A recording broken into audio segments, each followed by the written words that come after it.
इथे श्री चक्रपाणी महाराजांचं म्हणा, आमच्या स्वामींचं म्हणा, का श्रीकृष्ण चक्रवर्तींचं म्हणा, जवळ स्थान आहे आपल्या. कुठे आहे? चांगदेवला. म्हणून म्हटलं या निमित्ताने का होईना की त्या योगाने ते चिंतन थोडस आमचं होईल.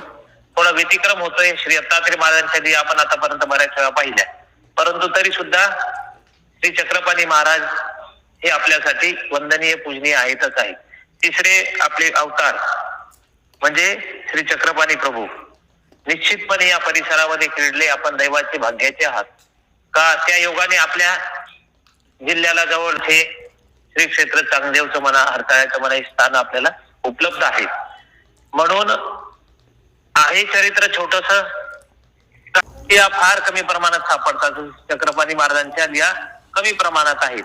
या चरित्रामध्ये बऱ्यापैकी थोड्याफार लिहा आल्या होत्या, म्हणून त्या योगात चिंतन करण्याचा योग आहे.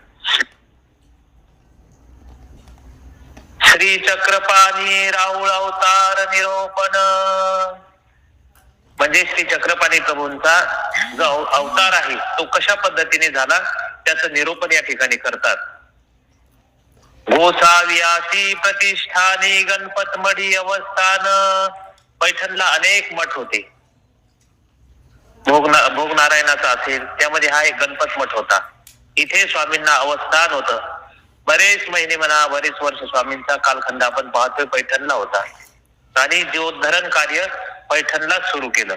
म्हणून महादाईसी पुसिले महादाईचा विचारते जी जी श्री चक्रपाणी राऊळ कौनी ठाई अवतारू स्वीकरिला. आपल्याला श्री कृष्ण महाराज सुद्धा माहित आहे की मथुरेला त्या बंदी शाळेमध्ये देवाने अवतार स्वीकार केला. श्री दत्तात्रय प्रभूंनी माता अनुसयेला निमित्त करून गर्भीचा अवतार स्वीकारला. तसा श्री चक्रपाणी महाराजांनी अवतार कशा पद्धतीने स्वीकारला ते विचारतात. सर्वज्ञे मनितले आमचे स्वामी म्हणतात, बाई गोसाव्या ते जीवोद्धरावयाची प्रवृत्ती. ईश्वर अवताराला जीवाचं भलं व्हावं तर कशाच्या माध्यमातून? तर उद्धरणाच्या माध्यमातून. म्हणून जीवोद्धरणाची प्रवृत्ती ईश्वराला झाली आणि मनोनी धरातळी पुन्हा चाकणा प्रदेशी.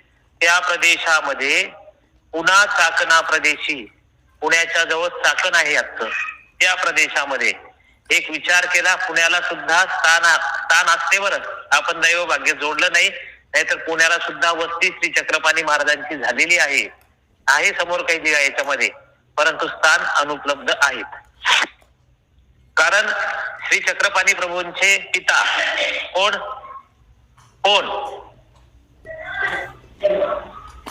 जनक नायक. तर त्यांचा व्यवसाय पुण्याला होता म्हणतात. कशाचा? सुवर्णाचा व्यवसाय करायचे. त्या योगाने श्री चक्रपाणी महाराज तिथे जायचे असा एक चरित्रामध्ये संदर्भ सापडतो. मग म्हणतात ते धरातळी पुन्हा चाकणा प्रदेशी फलेठण गाव. आता हे फलटण गाव आहे. तेथ कराडे या ब्राह्मणाच्या घरी, कराडे ब्राह्मणाच्या विशिष्ट जातीपैकी एक जात आहे आणि ब्राह्मणाच्या घरी अवतारू स्वीकरिला. ईश्वर अवतार स्वीकारत असताना उच्च अशा कुळामध्ये जन्म घेतात. ब्राह्मण, क्षत्रिय, वैश्य, शूद्र या 4 कुळापैकी श्रेष्ठ अशा कुळामध्ये ईश्वर अवतार स्वीकारतात. सोबतच ती माता, आता कदाचित तिथे संदर्भ जास्त आलेला नाही, परंतु भक्ताच्या बाबतीत वेगळी गोष्ट असते की भक्तराजाला म्हणतात त्याच्या मातेला, म्हणजे यांना आजी नसते म्हणजे सासुरवात झाला नाही पाहिजे, बरोबर आहे का नाही? बऱ्याच गोष्टी शोधतात की त्या बाळाला कुठल्याही प्रकारचा त्रास झाला नाही पाहिजे. सुखिया श्रीमंताच्या घरी पुरुष होऊनच ईश्वर अवतार स्वीकारतात. म्हणून इथे काय म्हणतात ते, एत कराड या ब्राह्मणाच्या घरी अवतारू स्वीकरिला. तो गर्भामध्ये अवतार स्वीकारला. गर्भपतीत आणि दवडणे. ईश्वर या सृष्टीमध्ये अवतार धारण करत असताना एकतर मातेच्या गर्भामध्ये, पतीत म्हणजे मृत शरीर, त्या जीवाची ठेवण काही आहे, म्हणून ते शरीरही 32 लक्षणी आहे, राजाचं आहे, वैभव संपन्न आहे, अशाच पतिताचा स्वीकार ईश्वर करतात. आणि मग एक दौडून अवतार, दौडून म्हणजे जीवाचं दवडणं करतात त्या मातेच्या गर्भातून, किंवा आलेल्या जीवाला म्हणजे दौडून टाकतात, किंवा गर्भी दवडणे, जीव आलेला आहे त्याचं दवडणं करतात. एक तर यायच्या अगोदर दवडणं करतात किंवा गर्भी दवडणं असतं की गर्भात जीव आलेला आहे आणि त्याचं दवडणं करतात. इथे तो गर्भीचा अवतार म्हणतात. आणि जनक नायक पिता, पित्याचे नाव जनक नायक आहे. जनकाईचे माता, मातेचं नाव जनकाईच आहे. श्री चक्रपाणी रावळी फले ठाणे, किती एक दिस राज्य केले चरित्रकार म्हणतात. कितीतरी दिवस कितीतरी वर्ष तिथे राज्य केले. मग सह्याद्रीसी विजय केले सह्याद्री पर्वतावर. तेथुनी द्वारावती येथे विजय केले, जिथे जो पव्हा होता यात्रेकरूंची जी पदयात्रा होती त्याच्यासोबत सह्याद्री पर्वतावर माहूरला गेले आणि काही दिवस तिथं वास्तव्य करून परत नंतर म्हणतात तेथुनी द्वारावती से विजय केले. फलटणहून सह्याद्रीला गेले, सह्याद्रीहून द्वारावतीला गेले.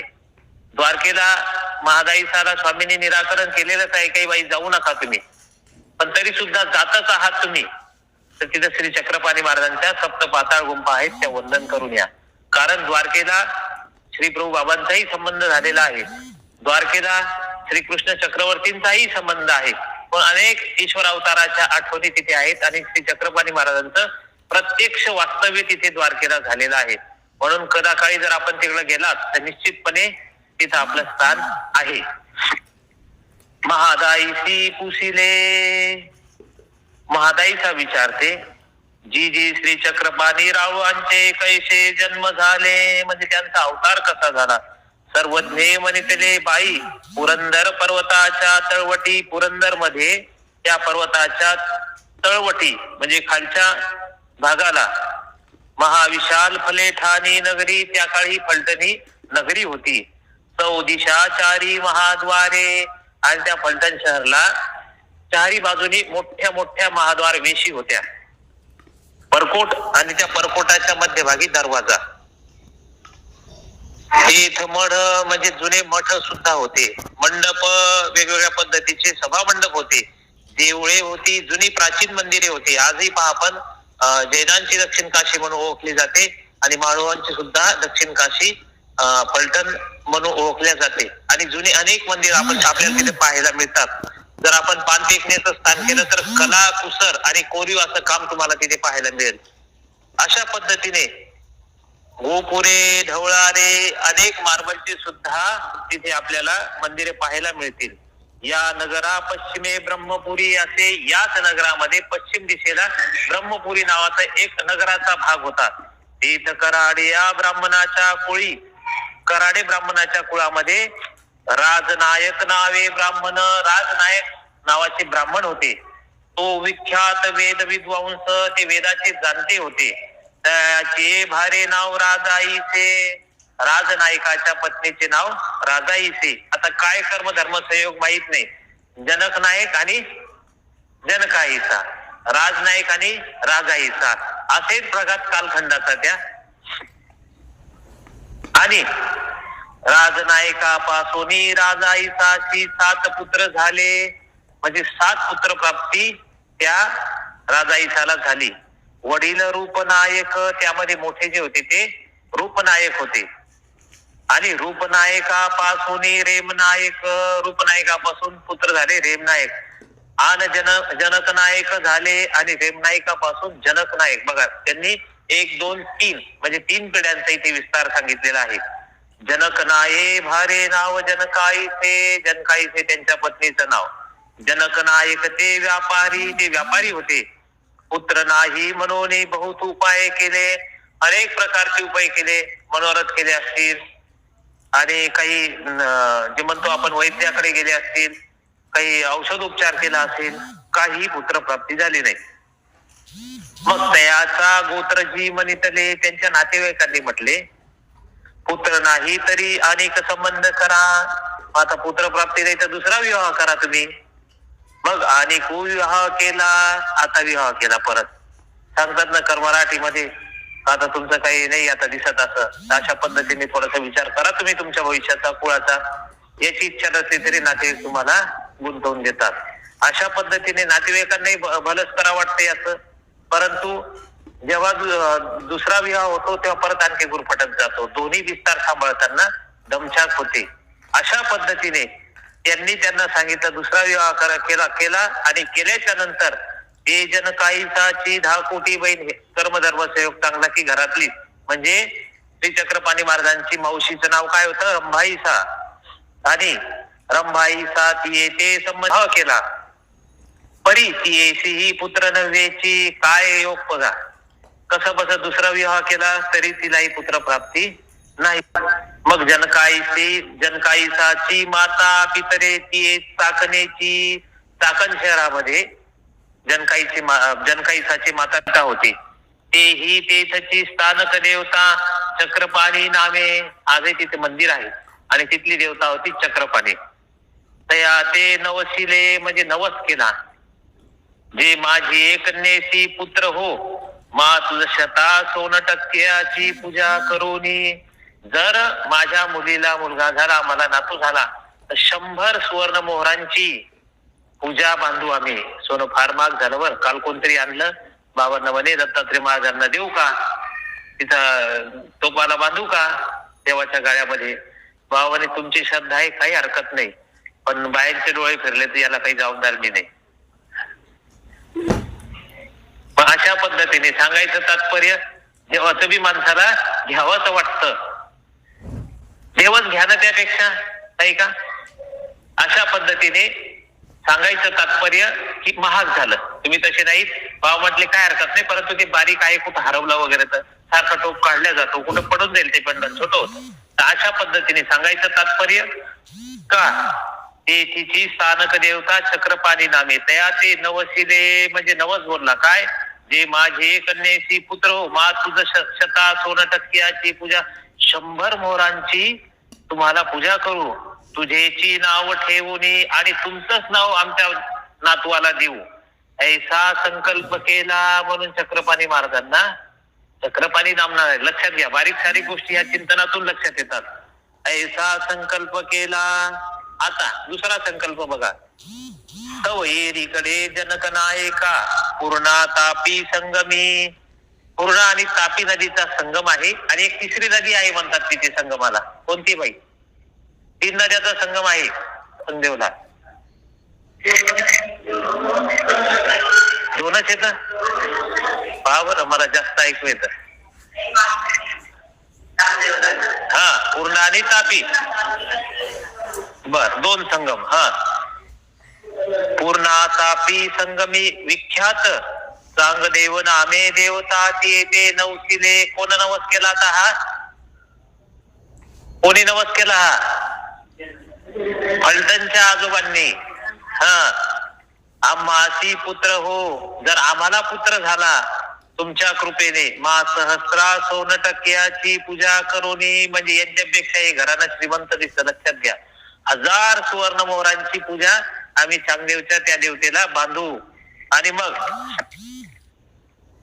मा 100 सोन टक्क्याची पूजा करोनी 1000 सुवर्ण मोहरांची आसू तुम्हाला पूजनाला आम्ही ते करू पुत्राशी चांगदेवाचे नाव ठेवणी म्हणजे जर आम्हाला पुत्रप्राप्ती झाली तुमच्या आशीर्वादाने तर चांगदेव नाव ठेवू म्हणून दोन्ही नाम देवाला आहेत लक्षात घ्या मग देवता स्वप्नी सांगितले देवतेने स्वप्न सांगितलं सूचक दाखवलं काय सांगितलं जे तुम्हासी पुत्र होईल तुम्हाला पुत्र होईल मग जनक नायक ती देवतेची भक्ती करू लागले म्हणजे सांगायचं तात्पर्य चमत्काराला नमस्कार आहे मग तिथून ते भक्ती करायला लागले मग जनकाईसाची गर्भधान झाले त्या पद्धतीने गर्भधारणा झाली 9 मासा प्रसूती झाली पुत्रप्राप्ती झाली या परी 5 दी लोटले आणि पुत्रप्राप्ती नंतर 5 दिवस उलटले परी बालक मुखी स्तन न घ्यायची ते बालक काही मातेचं दूध काही घेत नव्हतं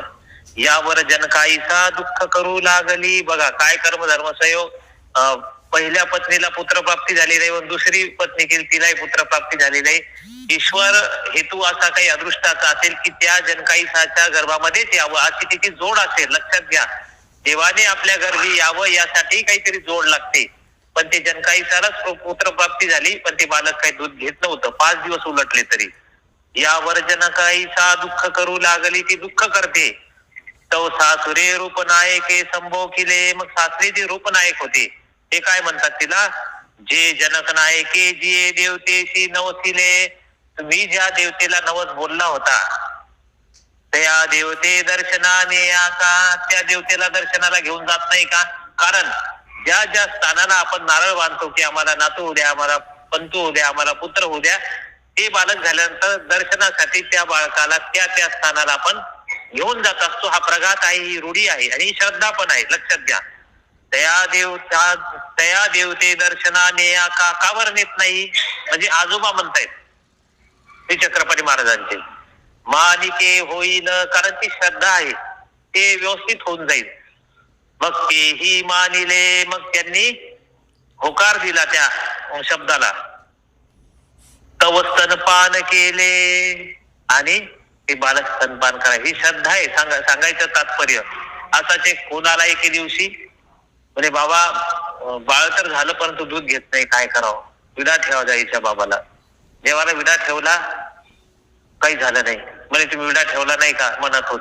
म्हटलं परत ठेवतोय कारण की मनातून तुमच्या श्रद्धेसाठी. बाळाने दूध घेतलं दुसऱ्या दिवशी. बर मग आता आम्ही देवाला पेढे आणू म्हणे. म्हटलं पेढ्यावर काम का तुमचं? देवाने एवढं डॉक्टर तिथं परेशान होता तुमचा आणि एका विड्यावर काम झालं तुमचं. तसं नाही म्हटलं, आता आश्रमातल्या मुलांना काहीतरी द्या तुम्ही. मग त्यांनी काही बॉटल वगैरे आश्रमातल्या मुलांसाठी आणल्या होत्या शाळेला जाण्यासाठी. काहीतरी असं करा ना तुम्ही. देवाने जर एवढं काम केलं तर आपलंही कर्तव्य आहे काहीतरी करावं त्या बाळकांसाठी देवाच्या, नाही का? ही श्रद्धा तुमची काम करते. सांगायचं तात्पर्य की गीतेमध्ये जरी सांगितलं असेल, पत्रम पुष्पम फलम तोयम यो मे भक्त्या प्रयच्छति. पत्र, पुष्प, पान, फूल, ज्याच्याकडे काही नाही त्याने पानही अर्पण केलं तर चालते, फुलही अर्पण केलं तरी चालते. आणि नाहीच काही तुमच्याकडे तर लहामाईचा सारखं तुम्ही उदक जरी अर्पण केलं, पाणी जरी उदक अर्पण केलं तर देव स्वीकार करतात. पण ही व्यवस्था कोणाची? ज्याच्याकडे काहीच नाही त्याच्यासाठी व्यवस्था आहे. आपल्याकडे आहे ना, आपण म्हणतो पत्रम पुष्पम, देवाने एवढंच सांगितलं, तसं नाही. आपल्याकडे आहे, ईश्वराने आपल्याला संभव दिलेला आहे, निश्चितपणे आपण ते देण्याचा प्रयत्न करायचा आहे. कारण आपण एक माध्यम आहात, लक्षात घ्या. साधे हो कवनाचे काही असे, हे सगळी देवाचे की आपलं काहीच नाही, सगळं देवाचंच आहे. आणि देवाने जर दिलं नसतं तर काय केलं असतं? तुम्ही म्हणाल हे आमच्या कर्माचं आहे, तेही मान्य आहे, परंतु ईश्वराच्या हेतूने, जसे आता मध्यंतरीच्या कालखंडामध्ये पाऊस खूप झाला, पण तुमची केळी वाचवली देवाने, तुमचं धान्य वाचवलं देवाने, थोडस कुठंतरी जास्त खराब होऊ दिलं नाही. देवाला तुम्ही प्रार्थना केली आणि देवा थोडस वाचव बाबा, याच्यातला आम्ही कुठेतरी मार्गाला देऊ, मत सहाय्य तुम्हाला. अदृष्ट हेतू त्या पाठीमागे कर्मात असेल तर ईश्वर सुद्धा सहाय्य करतात. म्हणून सांगायचं तात्पर्य की असेल तर करायला निश्चित हरकत नाही. म्हणून त्यांनी 1000 सुवर्ण मोहरांची आसूंची पूजा इथे बांधली होती. नवस बोलला, आणि मग नवस बोलल्याच्या नंतर पूर्वीच्या काळी एक प्रघात होता की ते सगुण पाहायची प्रथा आहे का इकडं? असे पाळूवर पाहायचे किंवा ते रुपये चिटकून पाहायचे. काही परिसरामध्ये विदर्भामध्ये मग या देवतेचं नाव घेतात, त्या देवतेचं नाव घेतात आणि ते थांबून जातात. हा, तुम्ही जायच्या देवाला नवस बोलला होता, तुम्हाला जावं लागेल एकदा दर्शनाला. हा, माझ्याच्यात चूक झाली, मी कबूल केलं. तोपर्यंत ती बाई विसरून बी जाते देवाला कबूल केलं होतं. तोपर्यंत त्या बाळाला इजा होते, आजार होते. आहे प्रघात आजही काही परिसरामध्ये. ते होते असं कसं काय झालं त्या बाळाला? पहा बरं एकदा सगून त्याचा. ते गुण पाहतात आणि ते थांबून जातं, घेतात या देवाचं नाव, त्या देवतेचं नाव.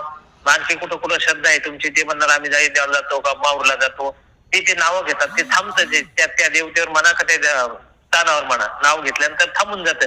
असं ते काही लॉजिक काही असेल तर अशा पद्धतीने तुम्ही नवस बोलला होता तर तुम्ही आता चांगदेवला जा, असे आजोबा सांगतात त्यांना, जनक नायकांना. मग तव स्तनपान केले, पुत्राने मातेचं दूध घ्यायला सुरुवात केली. ते अवसरी व्यापार निमित्ते जनक नायक पुन्हा होते. पुण्याला जनक नायक व्यापारानिमित्ताने होते. ते येऊन पुत्रमुख देखिले, आणि तेव्हा त्यांनी येऊन पुत्रमुख पाहिलं. म्हणजे पुत्रप्राप्तीच्या जवळ नव्हते कदाचित, असा इथून अर्थ अभिप्रेत होतो. हरी केले किंवा पुत्रप्राप्ती झाली, व्यापारानिमित्त बाहेर गेले, बाळ दूध घेत नव्हतं हे त्यांना माहिती होतं. परंतु जेव्हा ते बाळक दूध घ्यायला लागलं त्याच्यानंतर आले आणि हरी केले आणि त्यांनी मनात कबूल केलं की आम्ही पूजा बांधू. लगेच इकडे म्हणल्यानंतर त्या श्रद्धेचं कार्य सुरू झालं. हरी केले आनंदित झाले आणि 10 कोटी स्त्री रंभाईसा ते मनिजले रंभाईसाला म्हणतात. हा जनकाईसाचा पुत्र नव्हे तुझाची आहे. बघा किती म्हणजे एक सोज्वळ भावना. एखादं म्हणते बघ तुला तुझ्याशी लग्न केलं आणि तुला काही पुत्रप्राप्ती झालीच नाही, परंतु तसं नाही, त्यांनी दुखवलं नाही दुसऱ्या पत्नीला. ते काय म्हणतात, हा का जनकाईसाचा पुत्र आहे, तू कशाला दुःख करते मनामध्ये, हा तुझाच पुत्र आहे, तुझाची असे तुझाच पुत्र आहे. बालक 1 वर्षाचे झाले या बारसे. 1 वर्षाचं झाल्यानंतर मग बारसे झाल्याच्या नंतर नगर भोजन की जताये, म्हणजे 1 वर्षाचं झालं त्याच्या अगोदर बारसही झालं आणि आम्ही पूर्ण पलटण शहराला नगर भोजन आम्ही देतोय. मग घेऊन जा, मग तुझ्या घराला घेऊन जा. तू केली रंभाईसा मने संतोषिली, मनामध्ये तिने आनंद साजरा केला. मग आपुल्यावरा गेली, मग कुठेतरी गेली, काही दिवस राहू दे इथं आईजवळ, तिच्या त्या मुलाच्या आईजवळ राहू दे, म्हणजे जनकाईसाजवळ राहू दे आणि नंतर हे तुझ्या घराला घेऊन जाय. कारण आपण प्रार्थनेमध्ये म्हणतो, काय म्हणतो, रंभाईसाचा निज प्रिय त्रास जीवास चिंती सदा हित करता. हे निज प्रिय त्राता म्हणजे श्री चक्रपाणी महाराज आहेत. म्हणून अशा पद्धतीने इथे काही दिवस तर इथं वर्ष होतेच, परंतु नंतर रंभाईसाकडे श्री चक्रपाणी महाराज सांभाळण्यासाठी होते, असा अर्थ विपरीत होतो. किती वाजेपर्यंत घ्यायचं? 15-20 मिनिटं चालेल ना. श्री चांगदेव नामकरण म्हणजे श्री चांगदेव नामकरण श्री चक्रपाणी महाराजांचं कसं झालं. सर्वज्ञे मनितले, स्वामी म्हणतात बाई एक उदी जनकाईसाची आठवले, जनकाईसाला परत आठवले. जीवाची नवस बोलिला, जीवाचे खंड ज्ञान आहे. काम झालं की विसरून जातो. अंगाला आला ताप की देव माझा बाप, अंगाचा गेला ताप. नवस बोलला, बाळक दूध प्यायला लागलं तरी आता हे विसरून गेले. कारण परिस्थिती चांगली झाली, विसरून गेले. आता का आपल्याला जायची, सध्या पाहू सवडीने जाऊ आपल्या.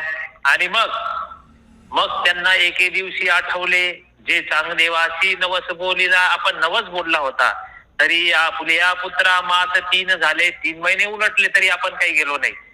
ऐशिया निमित्त पूर्णा नदी थडी चांगदेवाची आणलं. बघा ते चक्रपाणी महाराजांचा सुद्धा संबंध चांगदेवला आहे. म्हणजे सांगायचं तात्पर्य तिन्ही अवताराचा संबंध आहे. श्रीकृष्ण चक्रवर्ती कौंडण्यपूरला जात असताना, म्हणजे रुक्मिणी देवीला आणण्यासाठी जात असताना काही क्षण म्हणा, कोणी म्हणते वस्ती म्हणा, इथे श्रीकृष्ण महाराज थांबलेले आहेत. मग ऐशिया निमित्त पूर्णा नदी थडी चांगदेवाची घेऊन गेले, देवतेशी स्नानादी करोनी वस्त्राभरणे वाहिले. पूर्वी तिथे मूर्ती असावी, परंतु आता मूर्ती दिसत नाही तुम्हाला. मंदिराचा गाभाराही दिसत नाही, कालयुगामध्ये तो नष्ट झालेला आहे. मग तिथे देवतेला वस्त्राभरण अलंकार वगैरे वाहले.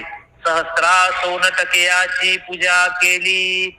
1000 सुवर्ण मोहरांनी त्यांनी तिथे त्या देवतेचं पूजन केलं. अन पुत्रा ते लागोनी चांगदेव राऊळ येणे नामे आळू लागले. मनात संकल्प केला होता, जर पुत्रप्राप्ती झाली तर तुमचंच नाव आम्ही आमच्या मुलाला देऊ. म्हणून श्री चक्रपाणी आणि श्री चांगदेव दोन्ही त्या देवतेवरून नाव श्री चक्रपाणी महाराजांना ठेवले गेले. आणि शक्ती स्वीकारा उपरी, शक्ती स्वीकार उपरी म्हणजे माहूरला श्री दत्तात्रय प्रभू पासून ज्ञान शक्ती स्वीकार केल्यानंतर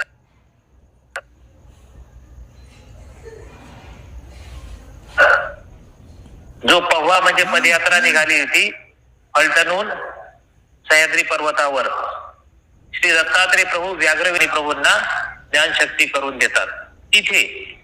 आणि शक्ती स्वीकारा उपरी हेची नामस्मरण विहिले. आणि देवाने सुद्धा श्री चांगदेवरावाचा अभिमान म्हणून त्याच नामाचा स्वीकार सांगितला. आणि आमच्या स्वामींनी सुद्धा विहित श्री चांगदेवराव हे तिसरं नाम विहित केलेलं आहे.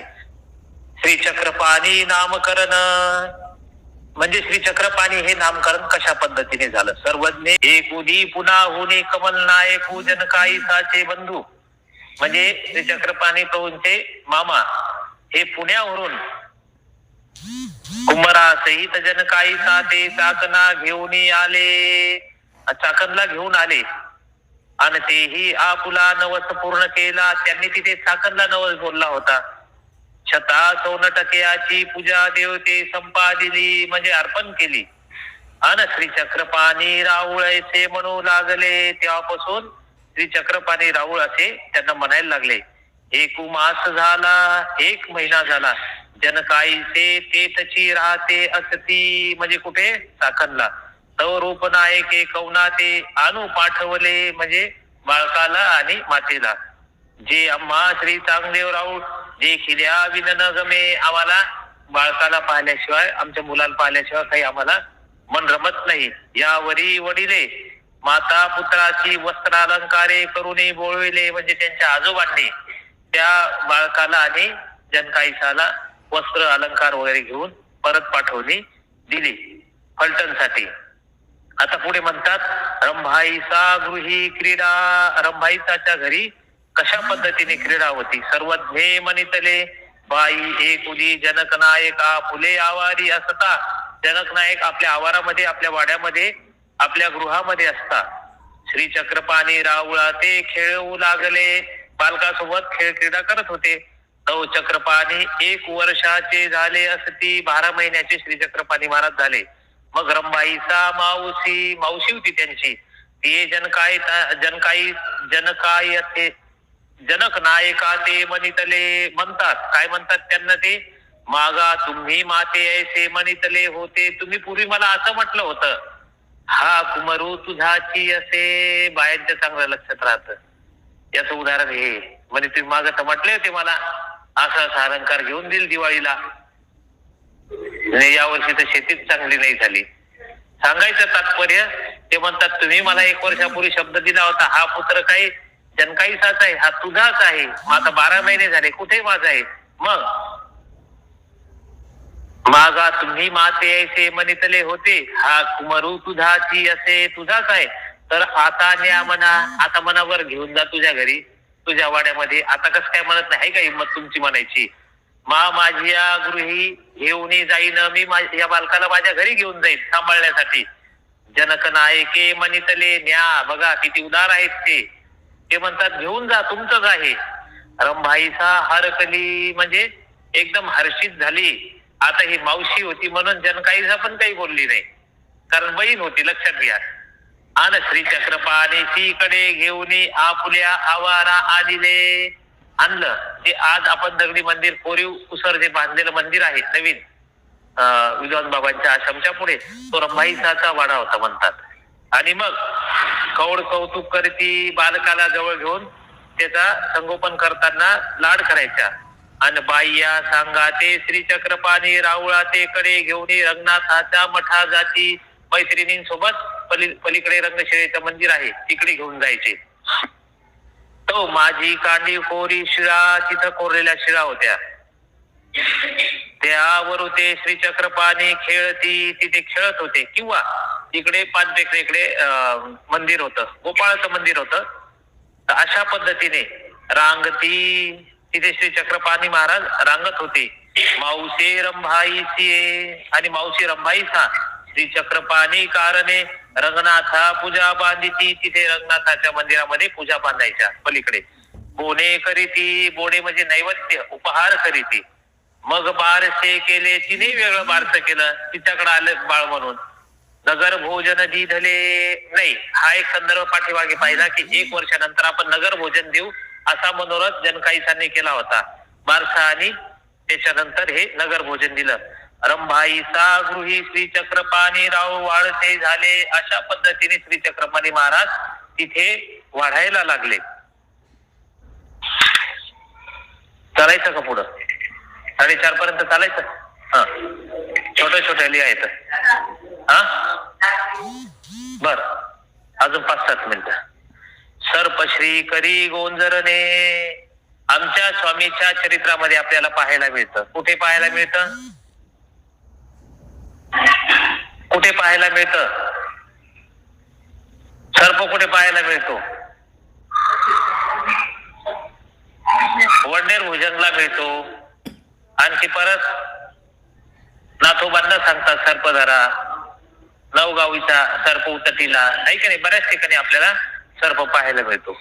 मग श्री चक्रपाणी चरित्रामध्ये ते म्हणतात, सर्वज्ञे भक्तिजना ते मनितले. स्वामी म्हणतात, एक उदी रंभाई साच्या आवारा होणे, बाहेरी खेळू जाता सापू देखिला. म्हणजे बाहेर सर्प पाहिला तो श्री चक्रपाणी रावळे मनितले. म्हणजे श्री चक्रपाणी महाराज म्हणतात, पादोदरा एवढ्या वेळा ते निघाले ती. एवढ्या वेळेला तुम्ही कुठे निघाले? लोक तुम्हा उपद्रविल. जरी तुम्ही काही त्रास देणार नाही कोणाला, पण लोक तुम्हाला त्रास देतील. तुम्ही जा तुम्ही जा.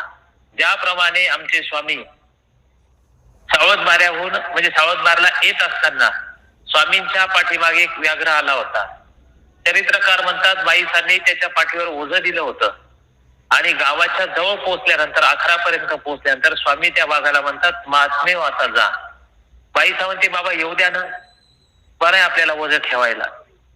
स्वामी म्हणतात, हा काही करणार नाही, लोक याला त्रास देतील. मग हे काय म्हणतात, तुम्ही कसे काय निघाले सापाला? श्री चक्रपाणी महाराज म्हणतात, लोक तुम्हा उपद्रविल. लोक तुम्हाला त्रास देतील पाहून तुम्ही जा तुम्ही जा. पाठवून दिली. म्हणून श्री करे स्पर्शिले. आहे का हिंमत आपली श्री करे स्पर्शायची? हे ईश्वराचं सामर्थ्य आहे, लक्षात ठेवा. वाघाला मांडीवर घेण्याचं सामर्थ्य ईश्वराचं आहे. एका कृपादृष्टीमध्ये वाघ शांत व्हावा ही देवाची कृपादृष्टी आहे. आपण साधं जर पाहिलं तर कुत्रे आपल्याकडे पाहून भुकतात, हे आपलं सामर्थ्य आहे. ईश्वराचं सामर्थ्य अगाध आहे, लक्षात घ्या. सांगायचं तात्पर्य, तव सांघातीची लेकुरे म्हणती. म्हणजे तो साप निघून गेला आणि सोबतचे मुलं काय म्हणतात, चक्रपाणी रावळे सापू पळविला. देवाने त्याला आज्ञा केली. ही चराचर सृष्टी ईश्वराच्या अधीन आहे, लक्षात घ्या. मया देखेन प्रकृती स्वीते सचराचरम. ईश्वराच्या आधिपत्याखाली सृष्टी आहे. ईश्वराने आज्ञा केली, तो साप गेला. मुलांना असं वाटलं का देवाने साप पळवून लावला ना, तरी आम्हा खाता नाही तर आम्हाला चावला असता. म्हणून आपुला घरा सांगो आदरिले. म्हणून आपल्या घरी जाऊन सांगायला लागले श्री चक्रपाणी महाराजांची लिहा. सांगायचं तात्पर्य की एखाद्या वेळेस जर असा साप दिसला तर आपल्याला ही लिहा आठवली पाहिजे. म्हणजे असं नाही का देवाने सापाला गोंजारला आपण जाऊन त्याला गोंजारावं, असं नाही. की देवाच्या सन्निधानी दुरून सर्प उतटीला, तिथे देवाने सापाचं निश्चितपणे वैर मिटवलं. तर आपल्याही जीवनात आपण अशी जर वस्तू पाहिली तर आपण आपली सुरक्षितता ठेवायचीच आहे. परंतु ती वस्तू अशा संकट काळी जरी दिसली आपल्याला तरी देवाचं चिंतन झालं पाहिजे. परंतु अशा वेळेला माणसाची घाबरगुंडी होऊन जाते, पूर्ण भयभीत होऊन जातो. तिथं काय लिहा आणि तिथं काय बाबा. असो, आता शेवटची लिहा आपण पाहूया आणि थांबूया. कुजांत्र कर्म निरसनी माता सतीत्व भाव निदर्शन. तर म्हणतात की कोणीतरी कुजांतर केलेलं आहे. त्या कर्म निरसनी त्याच्यावर ते निरसन करण्यासाठी मातेचं सतीत्व भाव निदर्शन त्या ठिकाणी दाखवलेलं आहे. सर्वज्ञे मनितले. स्वामी म्हणतात, नगरा पूर्व महाद्वार. नगराच्या पूर्व दिशेला महाद्वार आहे. ईशान्य कुंभार टेक. ईशान्य दिशेला कुंभाराचं टेक होतं आणि तिथे कुल्लाळ घागरी. तिथे त्याचा तो काय असतो, आवा असतो कुंभाराचा. तिथे घागरी एरे भांडी घडवी आणि भांडी तो करायचा. भर्जित करी म्हणजे भाजायचा. परी ते भंगती म्हणजे ती फुटून जायची भांडी कोणती असो. का छिद्र होय, काय त्याला छिद्र पडून जायचं. पर येही सप्रयोजक नव्हे. त्यामुळे कुठलीही वस्तू उपयोगाला जात नव्हती. तेने गावीचा अवघा लोक पिढीला. पूर्वी मातीची भांडी होती. त्याच्या अगोदर एक अश्मयुग होतं, म्हणजे तिथे दगडाची भांडी होती. नंतर काश्ययुग आलं, काश्याची भांडी होती. नंतर वेगवेगळी धातू बाहेर निघायला लागली, ती भांडी होती. इथे मातीची भांडी वापरायची. आणि मग तेने गावीचा अवघा लोक पिढीला त्रस्त झाला. कारण भांडीच फुटकी आहे, काय करणार त्याच्यामध्ये, ते टिकायची नाही. एक तर फुटून जायची नाही तर छिद्र असायचं त्याला. उदक पात्र न लभे. पाणी आणण्यासाठी घागर सुद्धा मिळायची नाही. अन पाक पात्रे न मिळती. अन्न शिजवण्यासाठी ती भांडी सुद्धा मिळत नव्हती. मा काही कीजत आहे. मग काय करणार आहे. ऐसे कोणी कुजांतर केले. कोणीतरी कुजांतर केले. जसं आपण दृष्टांतामध्ये पाहतो तिथे ते सिद्ध साधक आले होते. त्यांनी सगळी भांडी सांगितलं की माझ्या बाजीपुढे ठेवा. त्यांच्याकडे सिद्धरस होता. सगळी भांडी सोन्याची झाली. हे शेतात घेऊन गेले आपला नांगर, तर ती पाचच वाकून गेली. त्या काश्या पडायला लागले तर ते तुत्याची जी काय आहे समोरचा भाग तोच वाकून गेला. आणि काय म्हणतात, महात्मेने कुजांतर केले. महात्म्याने काहीतरी कुजांतर केलं आणि आपली सगळं नासून गेलं. त्यांना जेव्हा ते उन्हामध्ये किरणामध्ये चमकायला लागलं तर नाही म्हणे, महात्मेने आपल्या दरिद्राच्या मुळे इळा घातला, खऱ्या अर्थाने आपलं भलं केलं. तसं ते काय म्हणतात, कोणीतरी कुजांतर केलं. तव कवणी म्हणे, कोणी काय म्हणतो, आपुले नगरी गौंड देशीचा ब्राह्मण तर नव्हे. म्हणजे गौंड प्रदेशामध्ये कोणी ब्राह्मण तर नाही राहत. ऐसे नेनो, काही लोक अनुवादू लागले, एकमेकांमध्ये संवाद करायला लागले किंवा असा कोणी ब्राह्मण तर नाही आणि अशा पद्धतीने कोणी काही करत तर नाही. तर मग ते म्हणतात, तो एकी वृद्धे महाजने मनितले. गावामध्ये यासाठी वृद्ध माणसं लागतात, घरामध्ये वृद्ध माणसं याच्यासाठी लागतात की जेवढी केस त्यांची पांढरी असतात तेवढं आयुष्य, तेवढा वेळ, तेवढं त्यांचे वर्ष खर्ची गेलेले असतात. ते काय म्हणतात, एकी वृद्धे महाजने मनितले. रे बा कुल्हाळा, अरे कुंभारा, कौना पतिव्रते करवी आवादन करी तू का. कोणातरी एखाद्या पतिव्रता स्त्रीला तुम्ही आव्हान करा, तिला बोलवा. मग तेने मानितले आणि मनितले, त्याची तुम्हीची करा. तो त्या वृद्ध ब्राह्मणाला म्हणतो, कुंभार का ते तुम्हीच करा ना काम. मी आवा करून ठेवीन, मी माझा आवाज सगळा तयार करून ठेईल. तो महाजनी जनक नायकाची 10 कोटी भार्या. आता श्री चक्रपाणी महाराज कोणाच्या घरी होते, रंभाईसाकडे होते. सती रंभाईसा ते अग्रगण्य केले. मग तिला मुख्य केलं आणि तिला काय म्हणतात, आणि तेही श्री चक्रपाणी रावळाकडे वाहून नेले. आता बाळाला घरी थोडी ठेवणार आहे मी, एकदा जाऊन येते तिकडे आव्यावर, असं चालत नाही. एक तर घरी आजी पाहिजे, नाही तर पाळणा घर पाहिजे शहरामध्ये. तसं बाळाला एकटं ठेवता येत नाही. स्थिती आहे, मी म्हणणार नाही पाळणा घरामध्ये ठेवा, परंतु परिस्थिती अशी आहे. विचारलं ताईला, म्हटलं ताई बाळ नाही बाबा ते देऊन जाते म्हणे पाळणा घरामध्ये, संध्याकाळी येताना घेऊन येते. काय जमाना आहे, त्याच्यामुळे त्याला पर्याय नाही आता. आणि तेही श्री चक्रपाणी रावळाकडे वाहून नेले. त्या मातेने चक्रपाणी महाराजांना आपल्या कडेवर घेतलं. तो चक्रपाणी राऊळ आपणची वस्त्राच्छादित आवयावरुणे श्रीकर फिरोनी आवया ते स्पर्शिले. ते स्वामी असे मातेच्या पदराखाली होते. देवाने आतूनच हात स्पर्श केला त्या आव्याला, आवानिका केला. तो जो आवा होता कुंभाराचा तो व्यवस्थित केला आपल्या स्पर्शाने. आणि रंभाईचे लोक रूढीस्तव, म्हणजे लोकांच्या रूढीस्तव, कुंकू हळद अक्षता घातली आणि रंभाईचाने वरून काय जे काही विधी असेल तो केला त्याचा. आणि अनुज्ञा आधी झाली आणि सांगितलं आता तुम्ही तयारी करा तुमच्या सामानाची, काय काढायचं तुम्हाला. तव जया जे प्रयोजक ते घेतले. म्हणजे असेल काही देवतेचा काही तिथे असेल, कोप असेल, काही असेल नसेल, आणि ते लागून तो दोष निवर्तला किंवा जागेचा दोष असेल तो निवर्तला ईश्वराच्या स्पर्शाने. लक्षात घ्या, घर बांधणी करत असताना घरामध्ये अनेक हिंसा होते. हिंसा म्हणजे पाणी मारतो, आगळी पाणी मारतो, सूक्ष्म जंतूंची हिंसा होते. विटा भासताना अनेक जंतूंची हिंसा होते. काम करत असताना अनेक कारागिरांची मन दुखवल्या जातात. कुठंतरी ती जागा तामस होते ना, मग त्या पाठीमागचा सद हेतू असतो की साधू संतांना आमंत्रित करून तिचं पारायण पाणी आपण करून घेतो. कशासाठी, तर तिथे सात्विकता यावी. तशा पद्धतीने ईश्वराचं अधिष्ठान जिथं जिथं आहे ती सात्विकता निश्चितपणे ईश्वराच्या कृपादृष्टीने येणारच आहे.